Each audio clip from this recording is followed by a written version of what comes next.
नमस्कार। श्रीमती मोहरी देवी तापड़िया कन्या महाविद्यालय जसवंतगढ़ के इस यूट्यूब चैनल पर आपका हार्दिक स्वागत और अभिनंदन करता हूं। प्यारे विद्यार्थियों, बीए थर्ड ईयर में आपके प्रथम प्रश्न पत्र आधुनिक काव्य के अंतर्गत हम साकेत काव्य के नवम सर्ग से हम व्याख्याएं पढ़ रहे हैं, जो कि मैथिली शरण गुप्त जी की रचना है। मैथिली शरण गुप्त जी की ये जो रचना है साकेत महाकाव्य, और इस काव्य के नवम सर्ग में उर्मिला की विरह वेदना का वर्णन किया गया है। अभी जो वीडियो है हम पिछले वाले वीडियो में बात कर रहे हैं, तो इसमें चित्रकूट की जो प्राकृतिक सुषमा है उसका वर्णन इसमें किया जा रहा है। चित्रकूट की प्राकृतिक जो सुषमा है उसका वर्णन इसमें किया जा रहा है। तो प्यारे विद्यार्थियों, अब आज हम इसको पद को हम लेते हैं।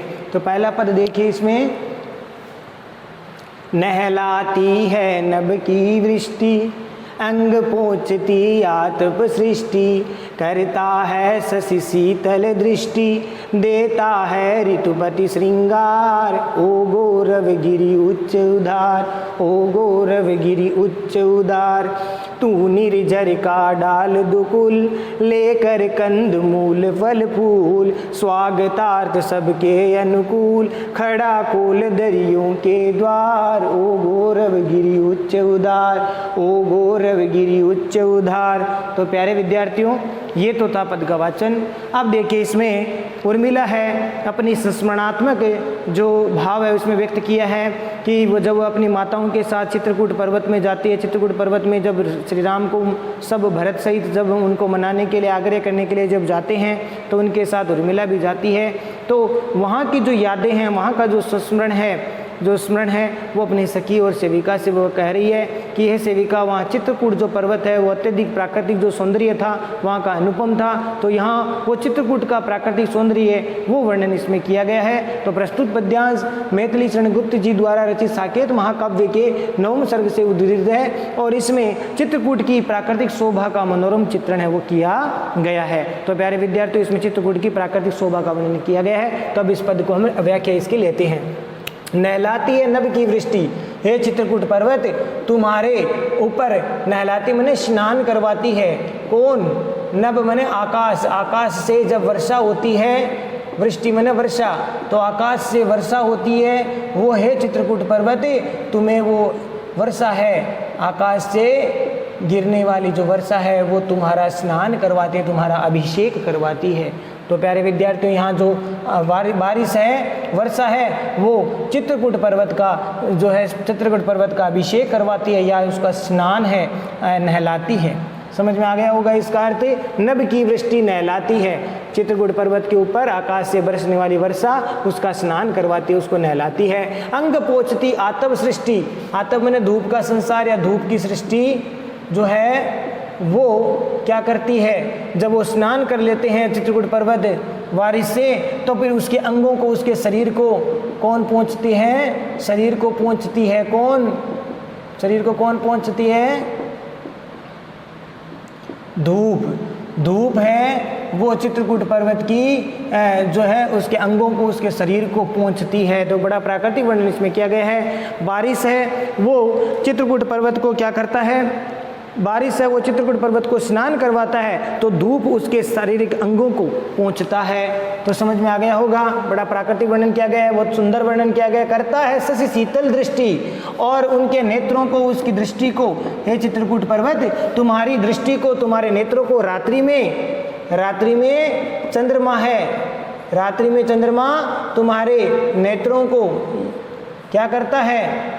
तुम्हारे नेत्रों को शीतल करता है, शीतलता प्रदान करता है। कौन? चंद्रमा अपनी चांदनी से, चंद्रमा अपनी चांदनी किरणों से जो है, चांदनी किरणों से जो है शीतलता प्रदान करता है। करता है शशि शीतल दृष्टि, हे चित्रकूट पर्वत तुम्हारी दृष्टि को रात्रि के समय चंद्रमा अपनी किरणों से तुम्हारी दृष्टि को शीतलता प्रदान करता है। देता है ऋतुपति श्रृंगार, ऋतुपति माने बसंत, और बसंत ऋतु है वो हे चित्रकूट पर्वत तुम्हारे ऊपर तरह तरह के पेड़ पौधे लताएं उगी हुई है, उन लताओं के ऊपर फल फूल पुष्प नए नए पत्ते पल्लव पुष्प जो फल है उससे सुशोभित होकर के बसंत ऋतु है तुम्हारा क्या करता है, श्रृंगार करता है, तुम्हें सुसज्जित करता है। ये चित्रकूट पर्वत बसंत ऋतु है तुम्हें सुसज्जित श्रृंगारित करता है, नए नए पत्तों पेड़ पौधों के ऊपर जो फल फूल है उनसे तुम्हारा श्रृंगार किया जाता है, सजाया जाता है। ठीक है, इसमें यहाँ पर जो है पेड़ पौधों के द्वारा है वो उस गोवर्धन क्या नाम इसको चित्रकूट पर्वत को जो है सजाया जाता है, बसंत ऋतु उसको सजाता है। ओ गौरव गिरि उच्च उदार हे गौरवमय पर्वत, गिरि मन पर्वत हे गौरवमय पर्वत, हे गौरवमय पर्वत तुम बहुत उच्च उदार हृदय वाले हो, तुम उच्च उदार हृदय से युक्त हो, सभी का तुम उद्धार करते हो। तो ये यहाँ पर भाव किया गया है, उदारता रखने वाले हे पर्वत तुम अत्यधिक गौरवमय हो।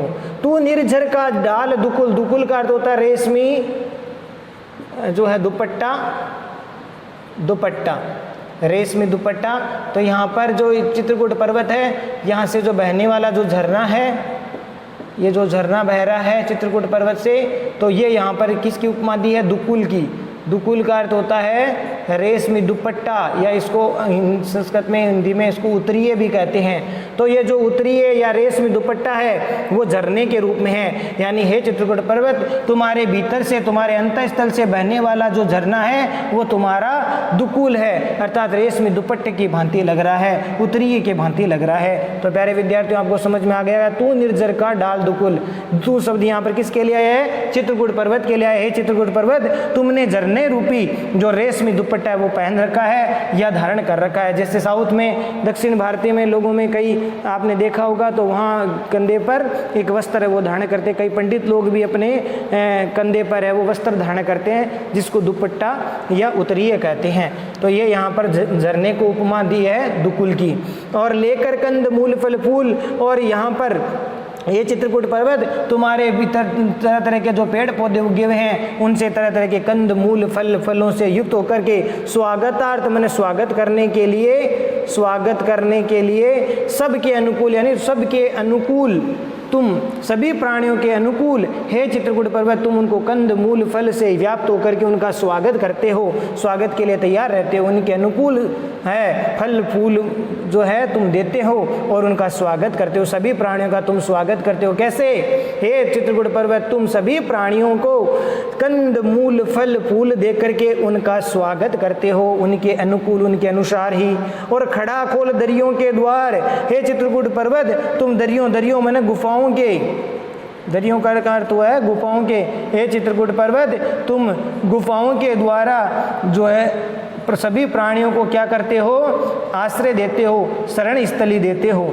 शरण स्थली के रूप में गुफाएं हैं, वो शरण स्थली के रूप में हैं, तो गुफाओं के द्वारा तुम शरण स्थल देने वाले हो। जो खड़ा खोल दरियों के द्वार गुफाओं के द्वार है वो हर एक प्राणी को जो है शरण स्थली देने वाले हैं। ओ गौरव गिरि उच्च उदार, हे चित्रकूट पर्वत तुम गौरवमय पर्वत हो और तुम उच्च उदारता रखने वाले हो, उच्च उदारता से युक्त है गौरवमय पर्वत तुम महान हो। तो प्यारे विद्यार्थियों ये आशा आपको ये अर्थ समझ में आ गया होगा। और इसमें चित्रकूट के प्राकृतिक सौंदर्य का वर्णन इसमें किया गया है। और साथ ही साथ अगर वर्णन इसका जो विशेष वाले बिंदु में आप क्या लिखोगे, चित्रकूट की प्राकृतिक शोभा का चित्रण किया गया है, ये विशेष वाले पॉइंट में आप लिख लोगे। और साथ ही साथ इसमें अलंकारों की बात करें तो एक तरह से इसमें प्राकृतिक शोभा का वर्णन किया गया है। इस प्राकृतिक शोभा वर्णन के साथ साथ में विरहिणी की जो दशा है, विरहिणी की दशा का भी इसमें मनोरम चित्रण किया गया है। विरहिणी की दशा का भी वर्णन इसमें किया गया, प्राकृतिक उपमाएं हैं वो विरहिणी नायिका को और ज़्यादा सताती है। अनुप्रास और मानविकरण अलंकार का प्रयोग इसमें किया गया। दुकुल पहनाना ये मानव के लिए है, ठीक है, रेशमी दुपट्टा, तो ये इसमें मानव के रूप में यहाँ पर भाव दर्शित होने के कारण यहाँ पर अनुप्रास अलंकार तो है, यह साथ ही साथ मानविकरण अलंकार भी है।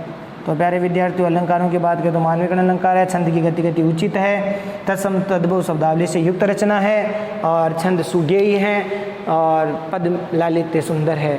प्राकृतिक सौंदर्य का वर्णन, चित्रकूट का प्राकृतिक सौंदर्य का वर्णन इसमें किया गया है। तो ये आप विशेष वाले बिंदु में लिखेंगे। अगला पद देखिए, सुदृढ़ धातुमय उपल शरीर, अंत स्थल में निर्मल नीर, अटल अचल तू धीर गंभीर, समशीतोषण शांति सुख सार, ओ गौरव गिरि उच्च उदार, समशीतोषण शांति सुख सार, ओ गौरव गिरि उच्च उदार।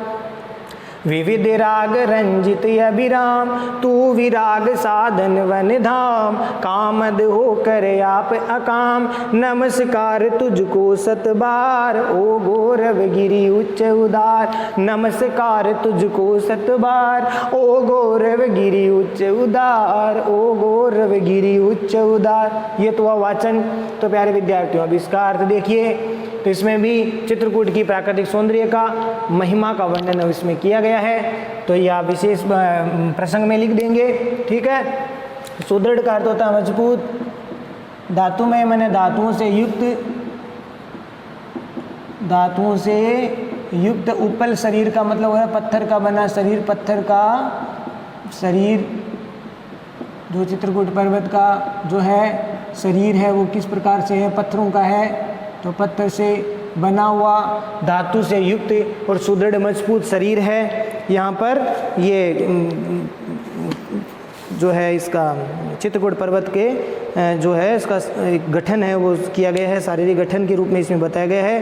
तो उर्मिला है वो अपनी सखी से कह रही है संस्मरण के रूप में, स्मरण के रूप में कह रही है अपनी सखी से, ये सखी चित्रकूट पर्वत का जो शरीर है या भूभाग है वो अत्यधिक सुदृढ़ है, धातु से युक्त है और पत्थरों से युक्त उसका शरीर है। तो ये आप समझ में आ गया होगा। चित्रकूट पर्वत का जो शरीर है वो कैसे है, एकदम से पर्वतों से युक्त, क्या नाम, पत्थरों से युक्त, मजबूत और धातुओं से युक्त, पाषाणमय है, पत्थरों से युक्त है, धातु से युक्त है और मजबूत है। अंत स्थल में निर्मल नीर, और उसके हृदय स्थल पर किसके हृदय स्थल पर, इस चित्रकूट पर्वत के हृदय स्थल से जो है झरने के रूप में, विशाल झरने के रूप में, निर्झर के रूप में, निर्मल नीर यानी स्वच्छ जल है वो यहाँ से झरने के रूप में आता है। झरने के रूप में यहाँ पर निर्मल नीर है, इसके हृदय स्थल से बहता है।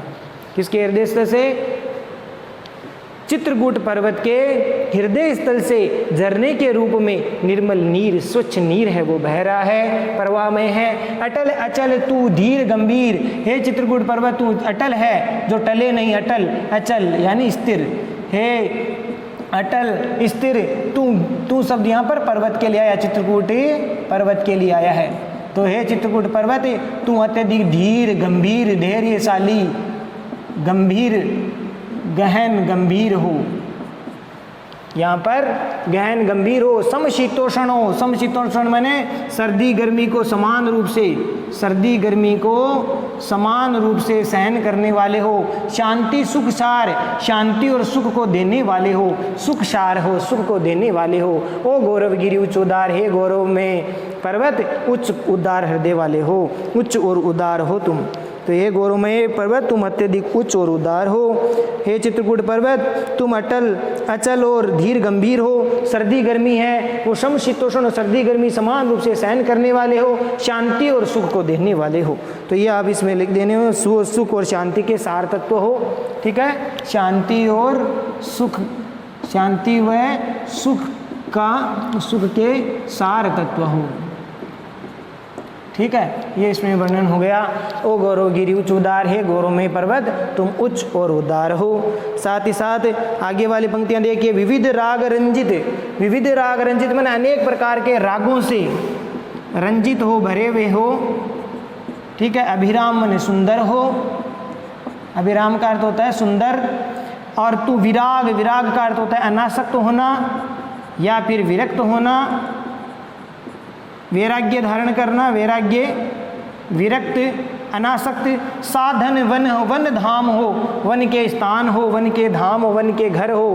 कामद होकर के भी, कामद माने सभी की कामनाओं को, सभी की कामनाओं को, इच्छाओं को पूर्ण करने वाले हो। पूर्ण करने वाले, सभी की कामनाओं को, इच्छाओं को पूर्ण करके आप स्वयं, आप मैंने स्वयं अकाम रहते हो, बिना काम के, यानी कामनाओं रहित रहते हो, कामनाओं इच्छाओं से रहित रहते हो। बहुत अच्छी बात कही है कवि ने कि हे चित्रकूट पर्वत, आप तो सभी कामनाओं को पूर्ण करने वाले हो, सभी प्राणियों की कामनाओं को, इच्छाओं को पूर्ण करने वाले हो, लेकिन सभी की कामनाओं को, इच्छाओं को पूर्ण करके भी तुम स्वयं अकाम हो, अर्थात कामनाओं से रहित हो, तुम्हारी कोई इच्छा नहीं है, तुम किसी प्रकार की इच्छा को व्यक्त नहीं करते, तुम कामनाओं से रहित हो, अकाम हो, और विविध राग रंजित हो, तुम विभिन्न राग रागनियों से रंजित हो, भरे हुए हो, सभी प्रकार की जो राग रागनियाँ हैं उन विविध राग विराग से राग से रंजित हो, भरे हुए हो, अत्यधिक मनोरम हो, तुम वैराग्य साधना से युक्त हो, वैराग्य साधनों से क्या हो, वैराग्य साधनों से युक्त हो, शांतिदायक वन धाम हो, ठीक है, वन धाम, वन का क्षेत्र हो, वन क्षेत्र हो, शांति देने वाले वन क्षेत्र के समान हो, तो वैराग्य साधन हो, अनासक्त विरक्त साधनशाली हो, और विविध रागों से भरे हुए हो, अभिराम हो, सुंदर हो, कामद हो करके भी, यानी सभी कामनाओं को पूर्ण करने वाले हो, फिर भी स्वयं आप कामनाओं से रहित, स्वयं कामनाओं से रहित रहने वाले हो, सभी की कामनाओं को पूर्ण करते हो और स्वयं कामनाओं से रहित रहते हो। हे चित्रकूट पर्वत, नमस्कार तुझको 100 बार, 100 बार तुम्हें नमस्कार करता हूँ, वंदन करता हूँ। तो यहाँ चित्रकूट पर्वत को एक तीर्थ के समान माना है कि हे चित्रकूट पर्वत, तुम्हें 100 बार नमस्कार करता हूँ, 100 बार नमस्कार। बहुत सुंदर कवि की कल्पना है मैथिली शरण गुप्त जी की। चित्रकूट पर्वत को एक तीर्थ के समान यहाँ पर माना है, और हे चित्रकूट पर्वत, तुम सभी प्राणियों की इच्छाओं को देने वाले हो, पूर्ण करने वाले हो, इसीलिए तुम्हें मैं 100 बार नमस्कार करता हूँ। ओ गौरवगिरी उच्च उदार, हे गौरवमय पर्वत चित्रकूट, तुम उच्च और उदार हो, तुम्हारा हृदय उच्च कोटि का है, तुम महान हो, तुम समस्त प्राणियों का भला करने वाले हो, शरणदायक हो, सभी को शरण देने वाले हो। तो इस प्रकार से प्यारे विद्यार्थियों, ये पद का व्याख्या आपको कर दी, और व्याख्या हमने की है, और इसके साथ साथ इसका जो विशेष वाले बिंदु में आप क्या लिखोगे, एक इसमें यह लिख देंगे कि चित्रकूट पर्वत को कवि ने एक तीर्थ स्थान के रूप में माना है, इसमें तीर्थ स्थल के रूप में दर्शाया है, तीर्थ स्थल के रूप में दर्शाया गया है, ये भाव आप लिख देंगे। और साथ ही साथ आप अनुप्रास, परिकर, विरोधाभास अलंकार का प्रयोग इसमें किया गया है। अनुप्रास तो है ही है, अनुप्रास के साथ में परिकर अलंकार भी है, और विरोधाभास अलंकार भी है, और मानवीकरण अलंकार भी इसके अंदर प्रयोग है वो किया गया है। भाषा तत्सम तद्भव शब्दावली से युक्त है, छंद की यति गति उचित है, सुगेय है, पद लालित्य सुंदर है। इस प्रकार का वर्णन आप विशेष वाले पॉइंट में, बिंदु में लिख देंगे। तो प्यारे विद्यार्थी, ये जो इसकी आज है वो व्याख्या हमने की। आशा करता हूँ ये जो पद है आपको समझ में आया होगा, ठीक है। तो इस पद को दोबारा आप पुनः इस वीडियो को देख करके पढ़ेंगे। शब्दावली आप तत्सम शब्दावली से युक्त रचना ही है, तद्भव तत्सम शब्दावली से युक्त है, खड़ी बोली हिंदी का प्रयोग इसमें किया गया है।